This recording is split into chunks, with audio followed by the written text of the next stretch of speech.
Well, good morning and good afternoon, everybody. Welcome in from across the continent. We've got folks from California to Nova Scotia today, and it's so nice of you to join us here at Exploring by the Seat of Your Pants.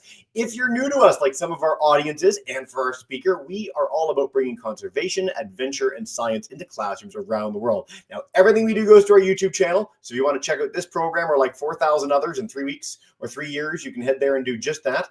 And I'm really excited of all days you're joining us because we are back on one of our favorite topics at Exploring by the Seat of Your Pants, which is oceans. And we are with a science communicator. I'm a science communicator. It's a very fun job to get to highlight the magic and wonder of the world with classrooms like you. And so there's a reason you guys have all shown up, and that is that Kat Middleton from Fisheries and Oceans Canada is joining us to talk about sharing the ocean with the general public. She gets to do all sorts of cool stuff as a marine biologist and an educator, bringing the world of the sea into classrooms like yours. So we're going to hear a little bit from her about her amazing role, some of the cool stuff she gets up to, and some really cool ocean facts in the process. And then I can't wait for all your questions. So without further ado, Kat, thank you so much for joining us today, and welcome in with your epic whale and fish poster background. Hi. Yeah, this is, I'm at home. So I'm working from home today, and I have a bunch of cool whale and fish swag around me because I like to surround myself with all the awesome stuff that I get from work and through all the stuff that I do. Amazing. Well, I'm going to ditch you here and get out because it's all about you today. So if you want to take us away and dive in, let's do this thing. Yeah. Hi, everyone. Bonjour. My name is Kat, and well, I'm a marine biologist and a science communicator and an artist. And I work as a biologist for the government of Canada here in Ottawa, Ontario. And I'm at Fisheries and Oceans Canada. And if you don't know what that is, people at Fisheries and Oceans Canada, well, we work to protect and manage fish, oceans, and waterways so that we can make sure that they stay healthy and safe for everyone. So you're here today to hear about, I guess, my job and about the ocean. So my job is to help make ocean science information engaging, understandable, and hopefully cool and fun for everyone. I help make videos, animations, illustrations, websites, and I work with photographers. I work with marine biologists, researchers, oceanographers, fish people, zooplankton people, plant people. And I also work with contractors, so graphic designers, illustrators, and lots of people who go out in the field and work on and in the ocean. But I'm not just a biologist, which you can see here on the screen. I'm also an artist. So this is some of the art that I've done. I draw, I paint, and I actually just learned how to animate last year. And I animate fish and people and weird creatures. I'm also an athlete. So I used to play varsity basketball in university. But I'm a roller derby player. So I'm not sure how many of you know about roller derby, but you get a special name as a player. And my name on the track is License to Krill, which is a play off License to Kill, which is a James Bond title. But this is a play off my favorite James Bond themed Nintendo game from when I was a kid called GoldenEye. And also, I just wanted to really show off that I have a really cute dog, and her name is Murphy, and she's actually right at my feet right now. So, I'm also a human being in addition to having a job at Fisheries and Oceans Canada. So I just wanted to let you know, that I am actually from Thunder Bay, Ontario. So this is a picture that I grew up with. This is a view that I grew up with. So I grew up in the far north of Ontario. I know some people watching this today are from Thunder Bay, so hello. But there's no ocean up in Thunder Bay, but it's right on the shores of the largest lake in the entire world called Lake Superior. So this is a picture of that. And this is just to talk about the fact that we're all connected to the ocean through water, through air, through food, and more. And one of the really cool things about Thunder Bay is actually that did you know that if you dropped a rubber ducky, you can drop anything into the ocean, but if you dropped a rubber duck into the Lake Superior, it could eventually reach the Atlantic Ocean. So the Great Lakes are connected through a series of rivers and canals, including the St. Lawrence Seaway, which is where the rubber ducky just went. The St. Lawrence River and estuary heads out into the Atlantic Ocean, where the biggest animal that has ever lived swims and feeds. So I guess maybe think about what is the biggest creature that ever lived. Can you picture it in your mind? I'm sure many of you probably know what it is, but it's the blue whale. And this is a beautiful drone photo of a blue whale. And so this whale is actually quite large. It can grow bigger than 2 school buses. So I wanted to show this graphic to you because I know many of you probably take school buses to go to school. But also keeping in mind how many people long it is. So 6 mid-sized cars, it's about 15 grown men or 6-foot tall women like me. And so the ocean is a place that is, absolutely massive, and we're all connected to it. And this is how I got connected to the ocean. I was so connected to Lake Superior. It's a massive body of water. I've just always been really drawn to these massive bodies of water. And I've always loved whales. So whales are ocean giants. And I actually spent a few years researching whales. I actually researched killer whales on the west coast of Canada in British Columbia after I graduated from school at the University of Victoria. And I actually remember the first time I saw a big killer whale. So this is a photo I took of a male killer whale. His back dorsal fin in this photo is bigger than me. And again, I told you I'm 6 feet tall. I'm a tall lady. And he's about 3 times my height in length. So these are huge, huge animals. And you think about that compared to the blue whale that I just showed you. This is a big, big animal, but not as big as the blue whale. So we study these blue whales and these killer whales from boats using a research permit. And that's how I got this photo. But we also research from land using binoculars. We use telescopes and cameras. And there's lots of different ways that we research ocean. So there's so many interesting ways to research the ocean. And part of my job is to help people understand how we learn about the ocean.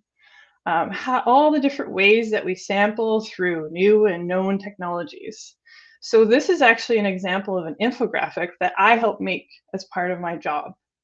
So I worked with a graphic designer and tons of researchers across Canada to make a graphic that maybe you would see in a magazine or a National Geographic or online or a poster at a museum. And on this infographic, you can see that we use lots of different sampling techniques. So for example, on the right there's a lady with binoculars. Maybe she's looking for whales, maybe she's looking for birds. There's scuba divers who are collecting information about seagrass. We use drones, we use fish nets to collect some fish and tag them. And we also use remote operated vehicles, which you can see is number 10 here on the bottom there, collecting some corals in the deep sea. And this is actually what that robot looks like in real life. So this is an example of the remote operated vehicle, also known as ROPOS. So that stands for Remotely Operated Platform for Ocean Science. And these machines are deployed off of research boats, like I showed you in this infographic. You can see it there, it got deployed off the side. So here it is being deployed off the side. And it can go into the deep ocean so that we can learn and understand these hard to reach ecosystems, because the deep ocean is really far down and there's a lot of pressure from the water, and it makes it really difficult for people and dangerous for people to go down there.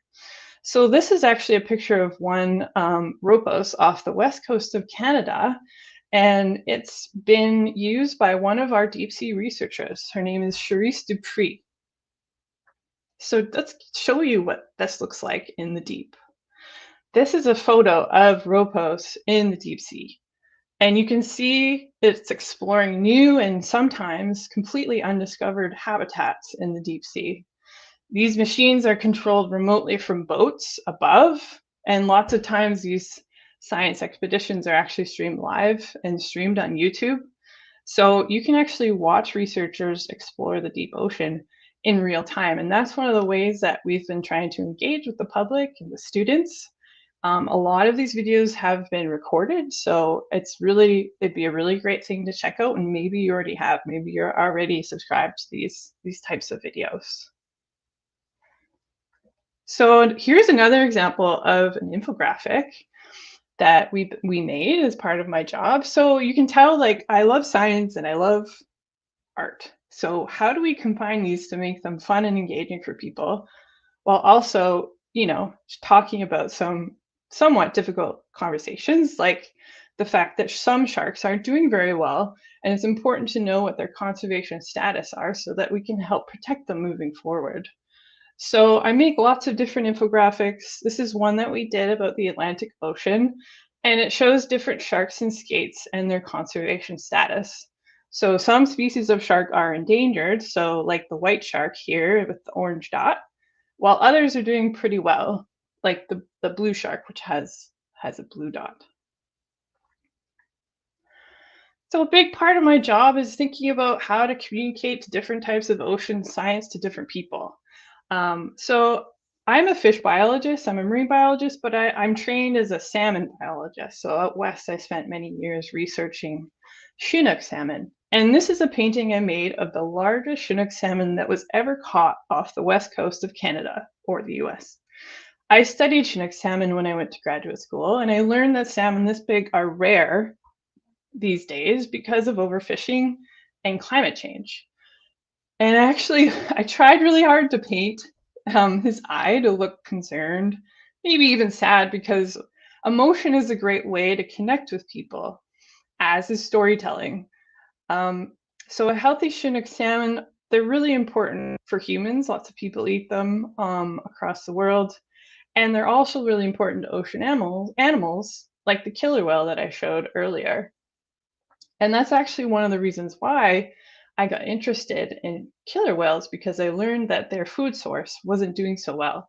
And I started learning about how killer whales are important to the ecosystem as well. So I like to use art and illustrations to try to connect with people about ocean science.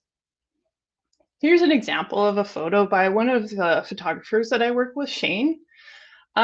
It's really important to have engaging underwater photos because they're great for connecting with people about the ocean. The ocean is not something that you see, especially if you don't live on the ocean like I did growing up in Thunder Bay. But even like that deep sea photo, these are things like going to space, like seeing a photo of Mars. Like it's something that you don't get to see every day. So underwater photography can really help show how amazing the ocean is. We work with photographers all the time to try to get these pictures so that we can really connect with people and help them learn about the new and engaging species that are underwater. But there's lots of fun ways that we can engage with different audiences about ocean science. I mean, this presentation is one of them. I showed you the infographics. I told you stories about me growing up. But for you, you're students at school, and I'm really interested in hearing what kind of contents and activities you'd want to see or make. And I was thinking about this before this presentation. I was looking at this photo actually of a school of fish, and it made me think about how I would engage you in a fun way about schools of fish. So I found this, a school of fish. And this was actually posted by the US Fisheries and Wildlife Service, so another government department. And I guess I just want you to think about using this as a way to engage students your age about fish. Did this make you laugh? Do you think you'll remember this the next time you hear about schooling fish?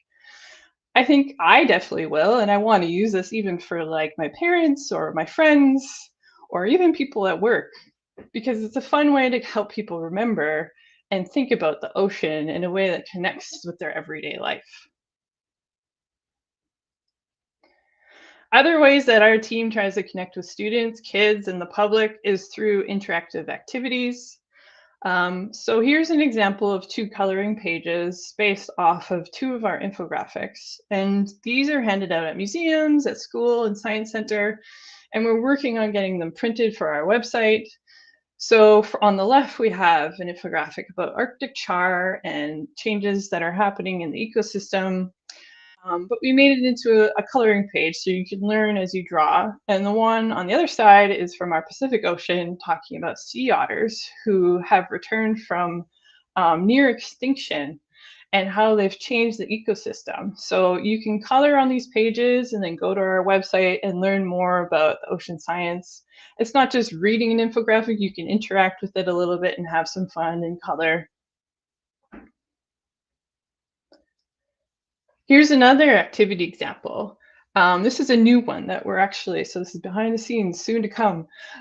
We recently created a beluga paper craft, so basically origami, for our latest Arctic report. So we have an infographic about diving beluga whale behavior that researchers have recently found out about the different behaviors and patterns that belugas use to dive in the Arctic. So we wanted to create something more hands-on for people so that they could copy the diving motions. I actually have, it's right here, right beside me. So this is the infographic that, part of the infographic that we have. And so belugas dive and feed, and they move from place to place, and they use different diving patterns depending on what they're doing. So I actually worked with an animator who helped us build this using an animation program. And I want to show it to you today. You can have a look. It has text on screen, and you can really see we basically worked with a graphic designer and an illustrator, so an artist who hand drew all of these beautiful illustrations. And we worked with someone here at Fisheries and Oceans Canada who made an animation to help share this information to people on social media. So on Instagram, on LinkedIn, on Facebook, and trying to get it out on YouTube as well. So here is a video to have a look and see what you think. Beluga whales swim and dive to feed, rest, and navigate through their environment. We've learned that beluga in the Western Canadian Arctic change their movements in response to different habitat conditions. Their dive behavior changes depending on where they are, the time of the year, and the amount of sea ice that is around them. They use different dive patterns to search for different types of food during different time of the year.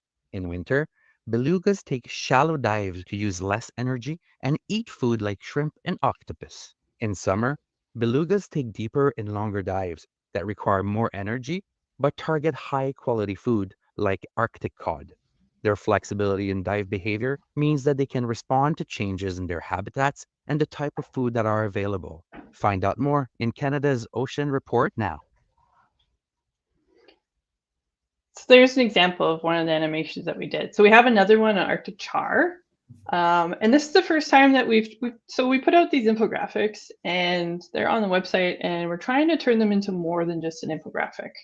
Trying to make them more interactive and more easy for different people to learn about, taking clips, turning it into an animation, turning it into a paper craft, turning it into a coloring page. And I'd love to know if there's any other ideas that you have. What would make an infographic more interesting to your class? So I guess if you want to learn more about diving belugas, if you want to learn more about Arctic ocean science, I encourage you and your teachers to have a look at our latest public report and infographics about the health of Canada's Arctic marine ecosystems. As part of my job is to make these reports. They're called Canada's Oceans Now, and they're all in plain language. And we've published 6 of them so far. There are dozens of infographics that you could print at home or at school. And they're on the Arctic, the Pacific, and Atlantic Oceans. And they're all up on our website at Fisheries and Oceans Canada, or you can Google them, of course. And so thank you for listening in today. I hope you learned something today about the ocean and about different ways to communicate ocean science. In fact, as I said, this presentation is one of the ways that we communicate our science to people. And with that, I'll throw the microphone back to you and Jesse to answer any of your questions. Amazing. Well, thank you so much, Kat. I typed in our tiny URL and I've got the infographics page up. So we'll share those with the classes both in the chat in just a second and in an email when we follow up.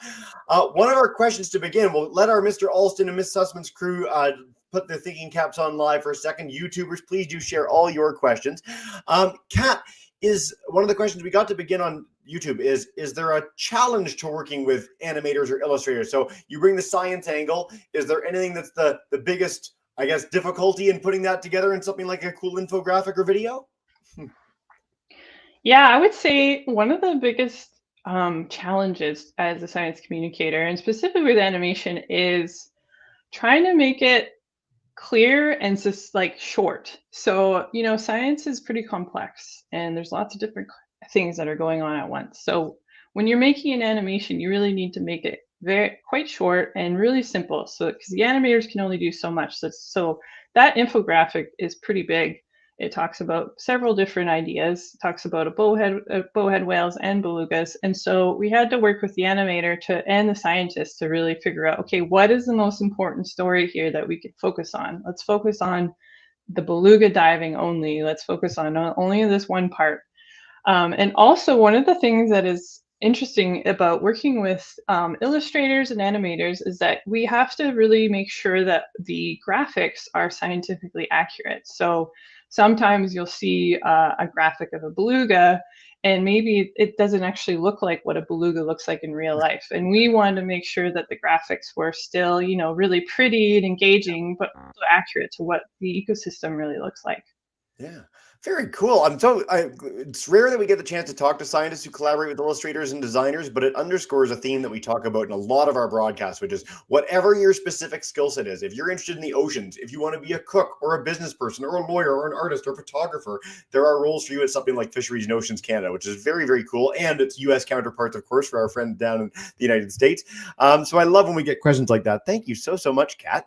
Mr. Also, we're going to head to you guys in 1 second, but I've got a quick beluga follow-up for you from YouTube. So where can we see belugas? I love this question. I've seen belugas in person, but can you tell us for our student audience, this is a creature that people can actually interact with. You do not need to be on an epic research expedition. So where would people go to see the white whale? Yeah, so this infographic actually talks about a really specific population, which is in the eastern Beaufort Sea. So that's in the far north of the Arctic, and they're really hard to get to. So that population, even researchers have trouble finding them. But there are some belugas in the St. Lawrence. So remember I was talking about the St. Lawrence River where the Great Lakes go out into the Atlantic. So there is a very, very famous and actually quite endangered population of beluga whales in the St. Lawrence.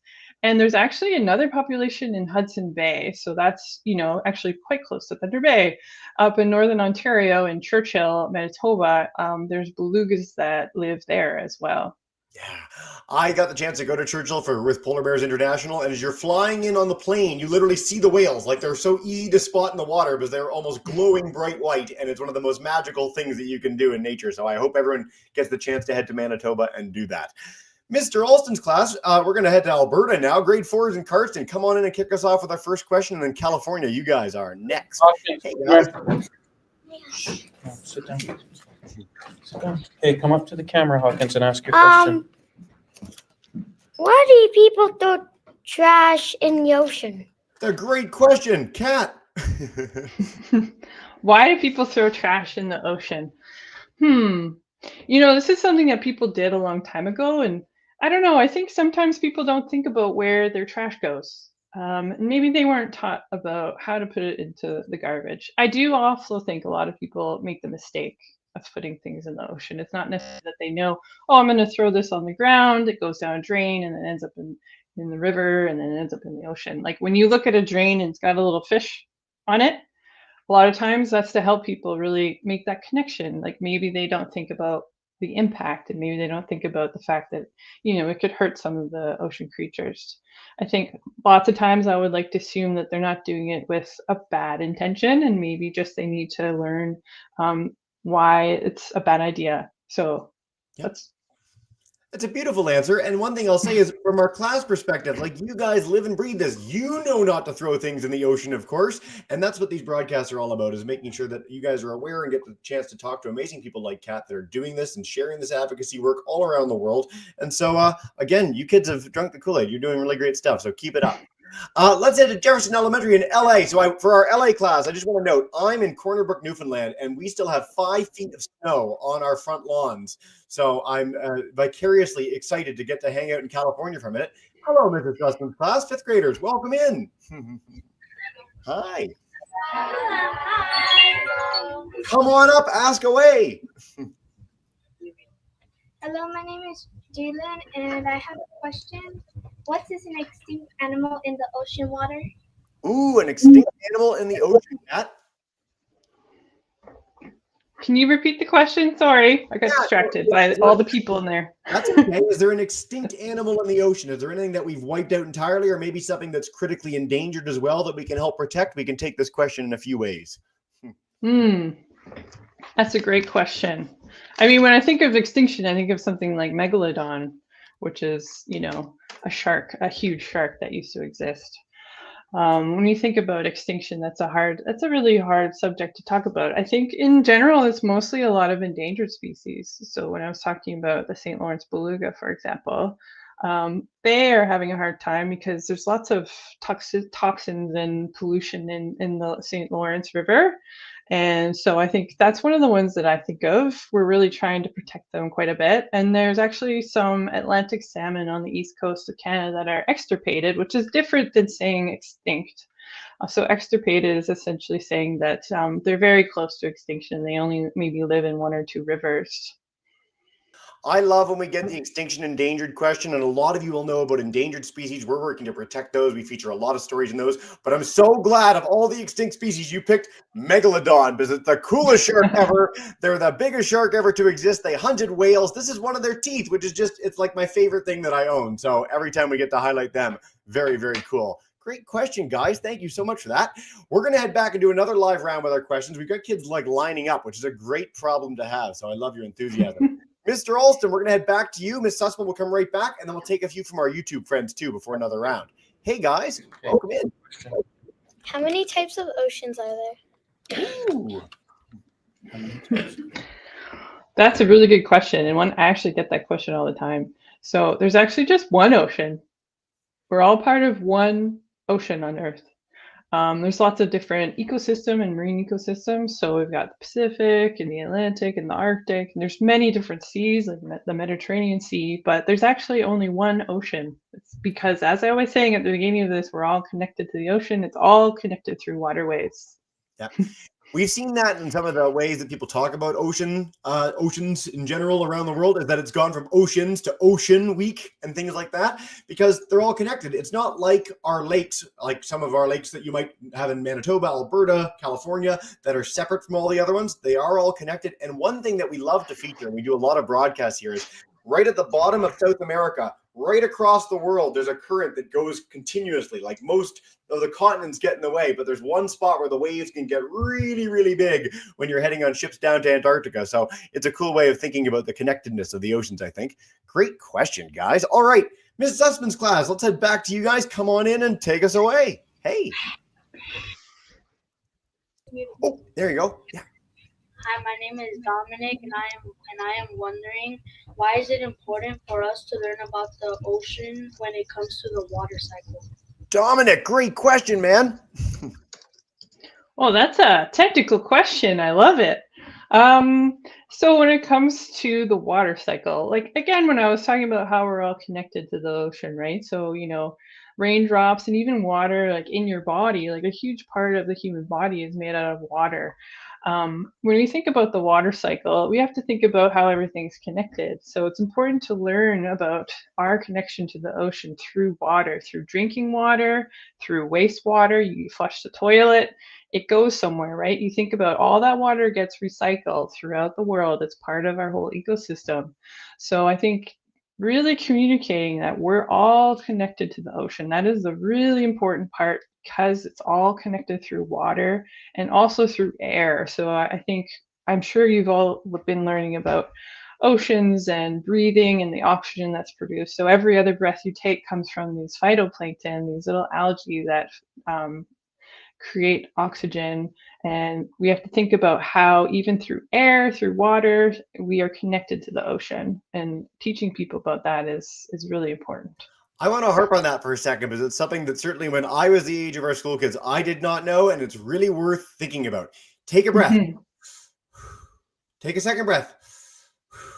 One of those two breaths, the oxygen came from things in the water, not trees, not forests, not the Amazon. So it really behooves us, that's your word of the day, to take care of our water, take care of our seas, our lakes, our rivers, and beyond, because it really does have a really big positive impact on us and all the other living things we share the world with. Great question. Thank you, Dominic.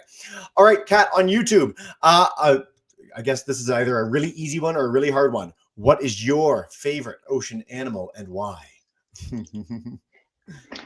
Oh, that's a great question and really hard to answer. So I think it changes all the time. I used to be very obsessed with beluga whales, and I know I've been talking about belugas a lot, and maybe that's why. But essentially, when I was a kid, I first really got connected to the ocean because of the St. Lawrence beluga whale.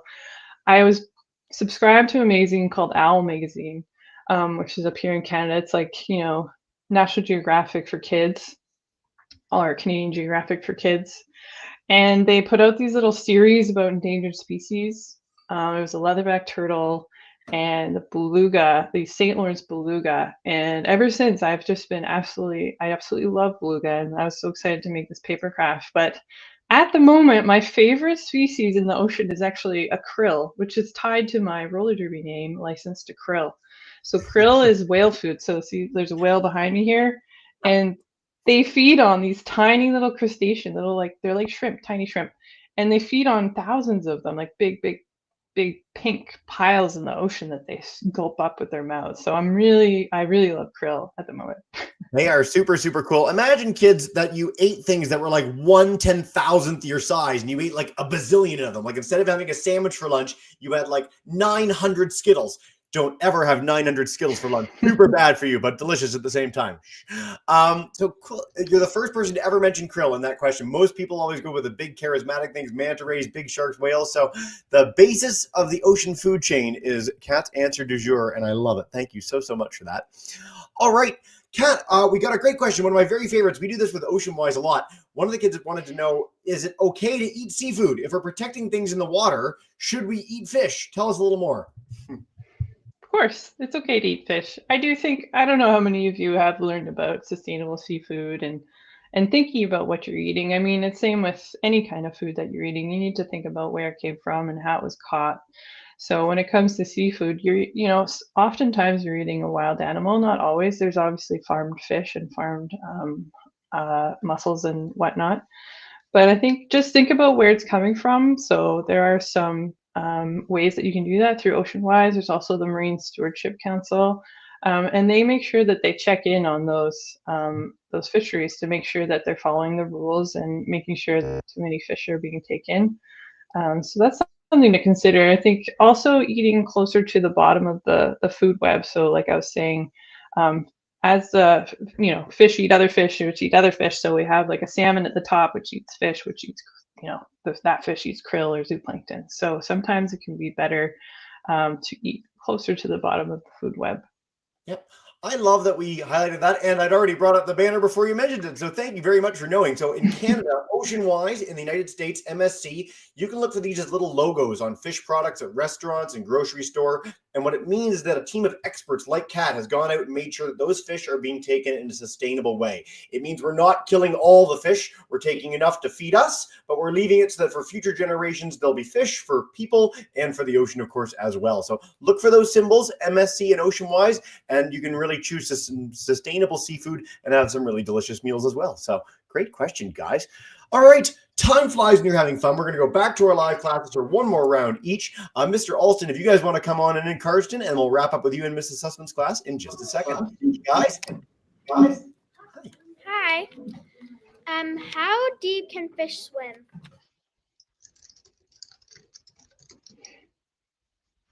Oh, that's a great question. I mean, the ocean is really deep. So again, it depends on what kind of fish you're talking about.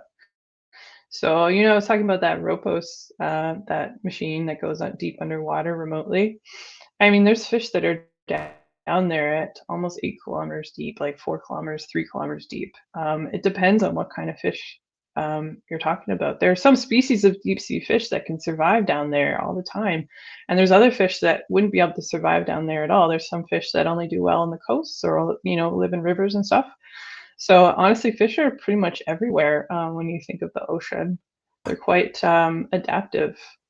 I love when we get questions like this because I know when I was a kid, I always used to think of the oceans as this uniform thing. It's all water. They can go everywhere. And there are totally different habitats. Some fish will stay in a current where it's like 72 degrees Fahrenheit and they won't go outside of it to water that's like 70 degrees Fahrenheit because it's way too cold for them. And we see that happening all over the oceans of the world. But as you said, which we're going to harp on because it's so cool. We've sent robots down. We've sent people down in submersibles to 8 kilometers, 5 miles beneath the ocean surface. And we find fish there in this crazy deep pressure that if we went outside, it would just crush us like a bug. But fish can survive because they've got really cool adaptations to survive down there. So that is a really cool question. Thank you, guys.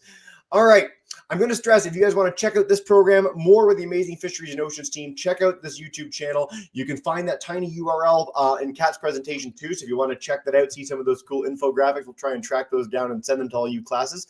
But we'll wrap up with one final question before we say a big thank you and farewell. So Mrs. Sussman's class, come on in, unmute your mic, and take us away. Hey. Hi, my name is Johan, and my question is, have there been any species impacted by human activities? Ooh, cool question. Yes, unfortunately, there has been species impacted by human activities, pretty much all of them. I think in general, when you think about impact, there's lots of different impacts, right? So when you think about fish, obviously lots of fish are impacted because we fish them and we eat them. But then there's also impacts from climate change with global warming and changing ocean temperatures. They're getting a lot warmer, and there are lots of species that have to acclimatize or adapt to those changing waters. And there's also habitats. So sometimes there's different things that we do in the ocean, from mining to fishing to dredging the seafloor to doing construction, for example, for building a dock. So it's pretty much inevitable that humans will be impacting different species, but we definitely have a lot of scientists and how we can reduce those impacts as much as possible. I love when we get this question. We've had programs about people that have gone to the bottom of the ocean. We've had programs from the most remote islands in the middle of the Pacific, from the top of the tallest mountains, and everywhere we go, there's trash, there's human impact, and more. So there's a lot of us. There's over 8 billion people in the world. We have a big footprint. We are almost more numerous than any animal on this planet, other than something like krill, of which there's trillions and trillions. And so we have that outsized impact. But again, kids like you are learning so much on how we can stop that impact, make it smaller, live more in harmony with other living things on this planet. So I love when we're thinking this way. And if you keep learning about things like the water cycle, you'll go a long way to helping protect life on Earth. So guys, you rock. Kat, before we bring in our classes to say a big thank you and farewell, is there any last message you want to leave us with about sharing the ocean with the general public?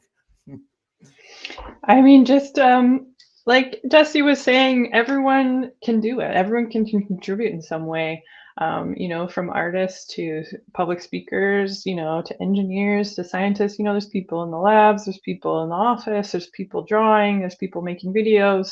So, I mean, just like talking to your friends and your family, there's lots of different ways that we can communicate ocean science. And I guess, think about some cool ideas about what you could do. Could you make a poster about one of our marine protected areas? Or could you make, do like a coloring page of your own? So think about stuff like that maybe you can help engage people about ocean science. Very, very cool. No better message than that. We're putting it back to you, kids. So I hope you'll do some really cool stuff. And if you do, send it to us at Exploring by the Seat of Your Pants. We'd love to see it. But for now, Kat, what we do to wrap up every broadcast, I'm going to bring in our live classes to say a big thank you and farewell. If you're at home on YouTube and you want to scream and yell to and annoy the principal, you have our permission. Please do. But Mr. Alston's class, Mrs. Sussman's class, unmute your mics. Join us. Thank you so much for joining, everybody. And have a wonderful day.